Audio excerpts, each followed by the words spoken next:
So welcome to Daily Current Affairs. Today is 15th of August 2022.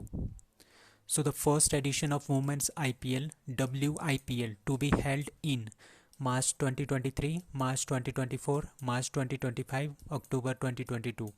So women का IPL आज तक नहीं होता है, आईपीएल ओनली मेंस का ही होता था. बट अब अमित शाह जो हमारे पास सेक्रेटरी हैं बीसीसीआई के एंड बीसीसीआई के प्रेसिडेंट सौरव गांगुली है, उन्होंने बोला है कि अब वोमेन आईपीएल भी स्टार्ट होगा.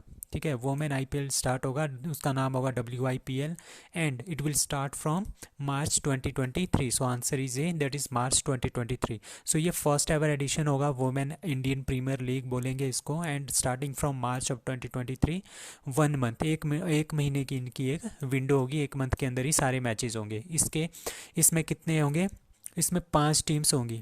ठीक है, और बीसीसीआई के प्रेसिडेंट सौरभ गांगुली हैं, सेक्रेटरी जय शाह, और इसमें कुछ एक जानी मानी जो आईपीएल टीम्स हैं like Mumbai Indians, Rajasthan Royals and Chennai super Kings, इन्होंने ना इंटरेस्ट शो कर दिया है कि वो टीम्स खरीदेंगे वोमेंस की भी. सो एशिया कप 2022 कहाँ पे होगा? यूएई में हो रहा है, अभी होगा, कुछ दिनों में ही हो जाएगा. अभी मतलब अगस्त में ये स्टार्ट हो जाएगा. और इसको होस्ट कौन करेगा? यूएई. पहले ये श्रीलंका में हो रहा था, वहाँ पे क्राइसिस को देखते हुए इसको शिफ्ट कर दिया गया है यूएई. और T20 world cup 2022 that will be in Australia, and ODI world cup 2023 that will be hosted by India. Now, IMD, Indian Meteorological Department and United Nation Development Programme, ठीक है, ये एक बॉडी है, इंडियन बॉडी है. And कौन सी country? Collaborated for climate action in India's 10 states and UTs. ठीक है, किसके साथ कोलाबरेट किया है? चाइना के साथ, यूएसए के साथ, जापान के साथ और यूके के साथ. So answer is C, that is Japan के साथ. So IMD, UNDP plus Japan, ये दोनों मिलकर क्लाइमेट चेंज के ऊपर कुछ एक्शन करेंगे इंडिया की 10 स्टेट्स में एंड यूटीज़ में ड्यूरिंग द सेशन 22 एंड 23 के अंदर ही ये करेंगे. ठीक है, और इसमें कौन कौन सी यूटी और स्टेट्स हैं like Bihar, Delhi NCR, Gujarat, Jharkhand, Madhya Pradesh, Maharashtra, Orissa, Sikkim, Uttarakhand and Uttar Pradesh. These are the 10 states and UTs. So UNDP ने कितना, UNDP has received $5.16 million for climate grant. ठीक है, क्लाइमेट चेंज जो आ रहा है उसको उसके लिए जापान कितना पैसा दे रहा है? $5.16 मिलियन टू IMD UNDP को. ठीक है, तो this is a component of the world wide assistance provided by the Japan. ठीक है, जापान जो है 23 अदर नेशंस को भी ये क्या इसी तरह की एड जो है प्रोवाइड कर रहा है फॉर क्लाइमेट चेंज से बचने के लिए.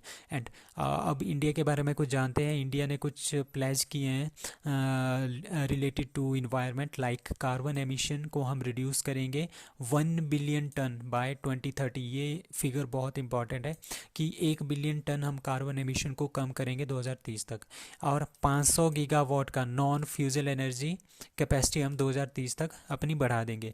और अभी 2-3 दिन पहले एक न्यूज़ आई थी कि रिड्यूस इट्स कार्बन इंटेंसिटी, मतलब ये इंडिया अपनी कार्बन इंटेंसिटी को रिड्यूस करेगा 45% से. ठीक है, पहले ये कितना था? 33 to 35%, अब ये 45% इन्होंने इंक्रीज़ कर दिया है up to 2025. Now reach net zero carbon emission कब पहुंचेगा इंडिया? बाय 2070. और ये कब इन्होंने प्लेज किया था? COP26 की एक समिट हुई थी, उसमें ये बोला था कि हम नेट जीरो जो कार्बन एमिशन है 2070 तक पूरा कर लेंगे. वो COP26 कहाँ पे हुआ था? That is in Glasgow. अब COP27 जो 27 है that will be in Egypt. ठीक है, वो याद रखना, वो इजिप्ट में होगा. Now Hygam and Shallabugh are the 2 Ramsar wetlands. ठीक है, वो कौन सी स्टेट से हैं? हिमाचल प्रदेश, जम्मू कश्मीर, उत्तराखंड और Bihar. So answer is B, that is Jammu and Kashmir. सो अभी क्या कर दिया है इंडिया ने? 11 न्यू रामसर साइट्स जो हैं और ऐड कर दी हैं. अभी पिछले हफ्ते हमने पढ़ा था कि 64 टोटल हमारे पास रामसर साइट्स थी, अब 11 इसमें और ऐड हो गई हैं, तो टोटल हमारे पास 75 रामसर साइट हो गई है, 75. तो ये हो गया हमारे पास. अब हमारे पास जो इंडिया इंडिया इंडिपेंडेंस के जो ईयर्स हैं that is 75th of year है, तो उसी के उपलक्ष्य में क्या कर दिया है, इंडिया ने अपनी टोटल जो रामसर साइट्स है वो 75 कर दी है। आउट ऑफ 11 उसमें से 4 तमिलनाडु में है, 3 उड़ीसा में है, 2 JNK में और एक हमारे पास मध्य प्रदेश एंड महाराष्ट्र में है। ठीक है, अब आपने ये याद रखना है 13,26,677 हेक्टेयर जो है हमारे पास रामसर साइट्स कवर करती है इंडिया में। ठीक है, now Tamil Nadu has the maximum number of Ramsar sites 14। ठीक है, ये भी आपने याद रखना है। एंड यूपी दूसरे नंबर पे है 10। ठीक है, अब Tampara lake and Hirakud reservoir and Ansupa lake ये तीनों है उड़ीसा की। अब यशवंत सागर आपने याद रखना है मध्य प्रदेश का, ये काफ़ी ज़्यादा इंपॉर्टेंट होने वाला है। And Chitrangudi bird sanctuary, Suchindram Theroor wetland complex, Vaduvur bird sanctuary and Kanjirankulam bird sanctuary. तो ये नाम से ही पता चल जाता है कि ये चारों के चारों कहाँ से है, तमिलनाडु से है। थाने क्रीक, थाने कहाँ पे है, मुंबई में, सो महाराष्ट्र के अंदर है थाने, तो थाने क्रीक भी इसमें ऐड कर ली गई है। और Hygam and Shallabugh are the wetlands conservation reservoir of Jammu and Kashmir. Now Khelo India women hockey league is to be organised at new Delhi, Panchkula, Pune और Bengaluru. So the answer is A, that is new Delhi. कुछ दिनों में ही न्यू दिल्ली में क्या हो जाएगा, खेलो इंडिया वुमेन हॉकी लीग जो है स्टार्ट कर दी जाएगी। और ये सबसे पहली बार फर्स्ट टाइम ये हैपन हो रही है, फर्स्ट टाइम ये ऑर्गेनाइज कर रहे हैं हम इसको। कहाँ पे, न्यू दिल्ली में एट मेजर ध्यानचंद स्टेडियम में। इसमें 16 टीम्स जो है पार्टिसिपेट करेंगी। अब कुछ और क्वेश्चन है like National Sports Day that is on 29 of August, birthday of Major Dhyanchand. ठीक है, अभी अभी आने वाला है। First para badminton academy, very very important question, that is in Lucknow. Khelo India youth games 2022 कहाँ पे हुए थे, पंचकुला हरियाणा में। इसका मस्कट क्या था, धाकड़। खेलो इंडिया यूनिवर्सिटी गेम 2022 बेंगलुरु में हुए थे, मस्कट क्या है, वीरा। एंड जैन यूनिवर्सिटी इसमें फर्स्ट आई थी, आपने ये ध्यान रखना है। और खेलो इंडिया यूथ गेम्स में हरियाणा पहले नंबर पे आया था। Under 17 FIFA world cup women का कहाँ पे हो रहा है, इंडिया में होगा। थॉमस कप 2022 किसने जीता है, इंडिया ने जीता है, फर्स्ट टाइम जीता है। इन्होंने चैंपियन जो थे प्रीवियस चैंपियन इंडोनेशिया, उनको फाइनल में हराया था।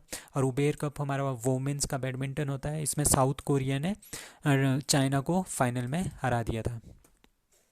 Now SBI to run Indian visa center at which country? Congo, Kenya, Laos और Bangladesh. So answer is D, that is Bangladesh. So Bangladesh में हमारे पास पहले से ही कितने 15 जो है इंडियन वीज़ा सेंटर्स हमारे पास बांग्लादेश में टोटल हो गए हैं। Now the state bank of India will manage the Indian visa application centre. ठीक है, इंडियन वीज़ा एप्लीकेशन सेंटर कहाँ पे खोलेंगे, बांग्लादेश में 2 सालों के लिए। ठीक है, और इसमें क्या क्या सर्विसेज होगी, इसमें फैसिलिटीज़ होगी like form filling, submission of forms, slot booking, launching of mobile apps. तो ये सब कुछ इसमें काम जो है स्टार्ट करेंगे।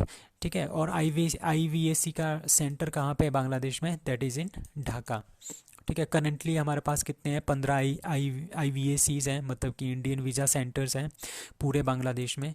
ठीक है, उसमें से जो जमुना फ्यूचर पार्क है ढाका में, वो IVAC 2018 में ओपन हुआ था और वो सबसे बड़ा इंडियन वीज़ा सेंटर है बांग्लादेश में।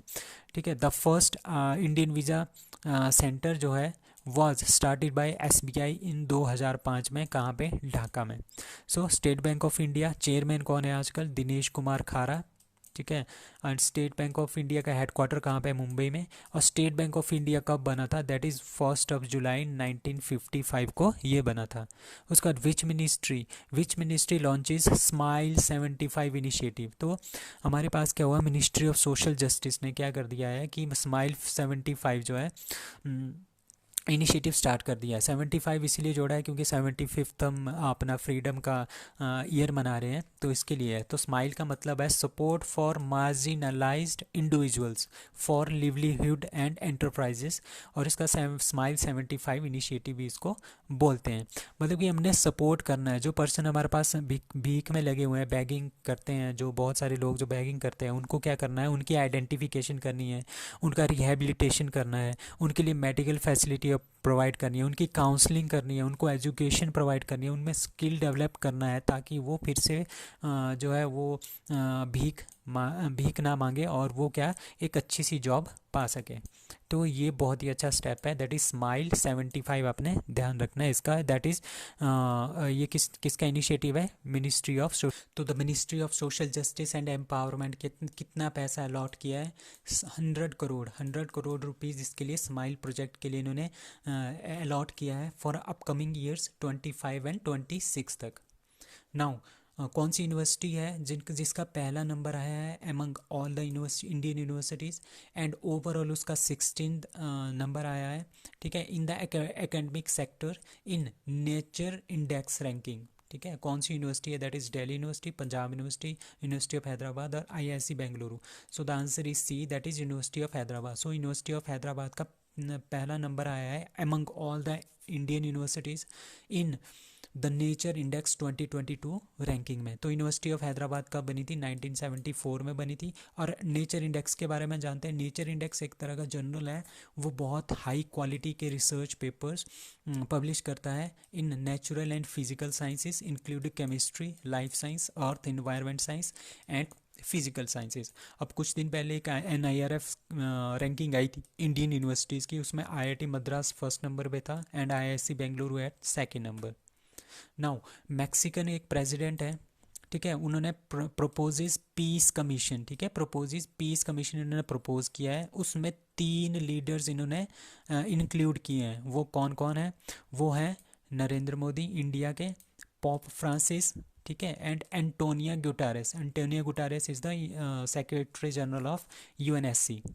तो ये तीनों जो है इन्होंने ऐड किया है। तो मैक्सिकन प्रेसिडेंट कौन है, एंड्रेस मैनुअल लोपेज एब्राडोर, ठीक है, Andres Manuel Lopez Obrador is the Mexican president, ठीक है। और इसका एम क्या है, इसका एम ये है, जिस तरह से हमारे पास बहुत सारे वॉर्स वगैरह हो रहे हैं, बहुत सारे लड़ाइयाँ वगैरह हो रही है, तो उसको क्या करना है, to present proposal to stop the wars, ठीक है, पूरे वर्ल्ड में जहाँ पे भी वॉर होगा उसको रोकना, the world and reach an agreement to seek truce for the least 5 years। मतलब कि 5 सालों तक हमने उनको 5 सालों तक हमने ऐसा करना है कि जितने भी वॉर्स वगैरह हो रहे हैं उनको समझा के उनको वॉर्स को हमने ख़त्म करना है, ठीक है। इसका मेन पर्पज़ है to stop wars across the world, and उसके बाद जो एग्रीमेंट्स हैं उनके बीच में, जो कंट्रीज़ हैं जिनके बीच में कॉन्फ्लिक्ट्स हैं, उनको पीस के लिए, शांति के लिए एग्रीमेंट करवाने हैं। तो मैक्सिको के तो इसके लिए इन्होंने तीन लीडर्स चुने हैं, that is Narendra Modi, Pope Francis and Antonio Guterres. So Mexican president is Andres Manuel Lopez Obrador. Mexico की कैपिटल है मैक्सिको सिटी एंड मैक्सिको की करेंसी है Mexican peso. The research ship, एक रिसर्च शिप है, उसका नाम है Yuan Wang 5, belongs to which country, that is South Korea, North Korea, Japan और China. So answer is D, that is China. तो अभी कुछ दिन पहले एक शिप है Yuan Wang 5, that is of China, जो कि चाइना की है। वो शिप कहाँ पे आ रहा है हमारे पास, यहाँ पे इंडिया है एंड यहाँ पे श्रीलंका है। तो वो चाइना से कहाँ से आ रहा है, चाइना से होके वो श्रीलंका आ रहा है, ठीक है। वो बोल रहे हैं कि हमने यहाँ पे रुकना है, बट वो जो शिप है वो युआन वांग 5 है और वो रिसर्च शिप है, उसमें बहुत बड़े बड़े एंटीनास लगे हुए हैं, ठीक है। वो 200 मतलब 750 750 किलोमीटर दूर के सिग्नल को भी कैच कर सकते हैं। तो इंडिया वालों ने क्या बोला था, इंडिया वालों ने श्रीलंका को बोला कि आप लोग जो ये शिप आ रहा है इसको वापस भेज दो, यहाँ पे रुकने मत दो, क्योंकि अगर ये यहाँ पे रुकता है, ठीक है, यहाँ पे रुकता है तो नॉर्थ इंडिया में हमारे पास जितने भी हमारे रिसर्च सेंटर्स हैं, जितने भी परमाणु केंद्र हैं, उनकी सिक्योरिटी के लिए खतरा है, क्योंकि वो सारे के सारे सिग्नल्स कैच कर सकता है वो वाला शिप, और वहाँ यहाँ से वो खुफिया जानकारी लेके जा सकता है। तो इंडिया वालों ने इसको बोल दिया श्रीलंका को कि इसको वापस भेज दो। तो श्रीलंका ने बोल दिया था कुछ दिन पहले कि आप लोग यहाँ से वापस चले जाओ युआन वांग 5 को, बट कि हम आपको यहाँ पे नहीं आने दे सकते। बट अभी क्या हुआ, अभी एक न्यूज़ आ गई है कि चाइनीज़ शिप जो है युआन वांग 5, वो श्रीलंका वालों ने उनको बोल दिया है कि आप लोग यहाँ पे आ सकते हो अपने हम्बनटोटा पोर्ट पे, ठीक है। जो हम्बनटोटा पोर्ट है वो चाइना ने लीज़ पे लिया हुआ है, कितने साल की, पहले 100 साल की लीज़ पे था, अब 40 साल की लीज़ पे इन्होंने ले लिया है। ठीक है, तो वो यहाँ पे आ रहा है और वो 16 से लेके 20 तारीख तक यहीं पे ही रुकेगा। ठीक है, तो ये it is a very much security concern to India. So it is a very much security concern over the vessel visit is senseless, क्योंकि ये ऐसे ही आ रहा है। ठीक है, इसका कोई भी मतलब नहीं है किस लिए आ रहा है, चाइना को कुछ भी पता नहीं है। बट हम ये पता लगा सकते हैं क्योंकि जो ये रिसर्च, क्योंकि ये जो युआन वांग 5 है वो क्या है, वो एक रिसर्च शिप है। उनको उसका बस एक ही काम है, इंडिया में जितने भी हमारे पास चीज़ें हो रही है उनका डाटा कलेक्ट करके चाइना को भेज दो। The Indian air force has gifted, अभी श्रीलंका के साथ किस तरह से रिलेशन है, तो इंडिया और श्रीलंका के रिलेशन तो अच्छे हैं। लाइक ड्रोनियर 228 मैरीटाइम पेट्रोल एयरक्राफ्ट जो है इंडिया ने श्रीलंका को दे दिया है। सो वो युआन वांग 5 जो शिप है वो शिप बहुत ही खुफिया जानकारी इकट्ठी कर सकता है, तो इसी की वजह से इंडिया इसका विरोध कर रहा है कि इसको, श्रीलंका को बोल रहा है कि यहाँ पे इसको अपने हम्बनटोटा पोर्ट पे रुकने ना दिया जाए। So a new elephant reserve 32nd है is to be established in, अभी हमने 12 अगस्त को क्या मनाया था, वर्ल्ड एलिफेंट डे मनाया था। ठीक है, उस दिन क्या हुआ, उस दिन पीएम मोदी ने एक और न्यू एलिफेंट रिजर्व घोषित कर दिया है, दैट इज़ इन अगस्त्य मलाई, मानस, कंचनजंगा और none of this. So it is Agastya Malai, तो अगस्त्य मलाई में एलिफेंट का रिजर्व होगा, 32nd elephant reserve of India. ठीक है, 2017 में सेंसस हुआ था प्रोजेक्ट एलिफेंट के अंडर। ठीक है, तो हमारे पास कितने हैं एशिया में, एशियन एलिफेंट्स यहाँ पे कितने हैं इंडिया में, 29,964। ठीक है, अबाउट 60%, टोटल वर्ल्ड के 60% पॉपुलेशन हमारे इंडिया में ही है। बट इनकी संख्या कम हो रही है, क्यों हो रही है, क्योंकि यहाँ पे नेचुरल हैबिटेट लॉस, मतलब बहुत सारा शहरीकरण हो रहा है, वहाँ पे जंगल्स ख़त्म हो रहे हैं, तो उनको खाने के लिए कुछ नहीं बचता, तो इसके लिए शॉर्टेज ऑफ फूड हो जाती है, पानी की कमी हो जाती है, इसकी वजह से इनकी संख्या कम हो रही है।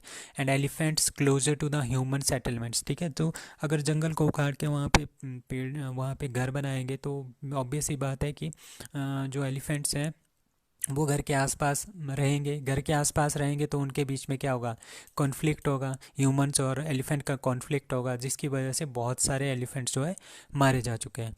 सो इनके कंजर्वेशन के लिए क्या किया है, अगस्त्य मलाई को बना दिया है कंट्री का 32nd एलिफेंट रिजर्व। तो 32nd elephant reserve of country, तो हमारे पास टोटल एलिफेंट रिजर्व कितने हैं, 32। सो तमिलनाडु गेट्स इट्स, और ये टोटल तमिलनाडु में 5 जो है हमारे पास एलिफेंट रिजर्व है, एंड अगस्त्य मलाई उनमें से एक है, that is in Tirunelveli district. Thank you.